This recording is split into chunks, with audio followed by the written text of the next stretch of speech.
नमस्कार, मी पंकजा गोपीनाथ हुंडे, पशुसंवर्धन आणि पर्यावरण मंत्री.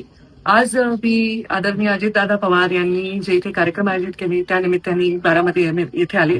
पहिल्यांदाच अशा दृष्टीने बारामती बघण्याचा माझा योग आला आणि खरंच इतकं सुंदर काही कामं मला बघायला मिळाली की माझी इच्छा आहे की माझ्याही जिल्ह्यात आणि मराठवाड्यामध्ये या कामांना मी रेप्लिकेट करू शकेन. कृषी विज्ञान केंद्राचं जे सुंदर असं मी आज पूर्ण टूर घेतला आणि तिथलं काम पाहिलं. मी खूप खूप प्रभावित झाले. सर्वात पहिले प्रभावित झाले म्हणजे बारामतीचं काम हे सकाळी 6 वाजता सुरू होतं.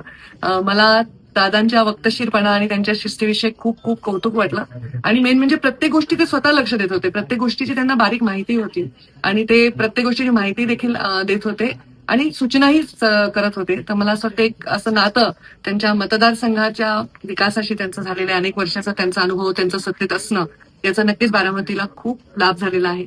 या सगळ्या गोष्टीमध्ये खूप काही शिकण्यासारखं आहे आणि मंत्री म्हणून इथे आणखी काय वाढवता येईल, आणखी काय प्रयोग करता येईल याच्यासाठी मी नेहमी सहकार्य करेन. अजितदादांचे मनापासून आभार. त्यांनी ही संधी दिली की या गोष्टी मला घेता यावं.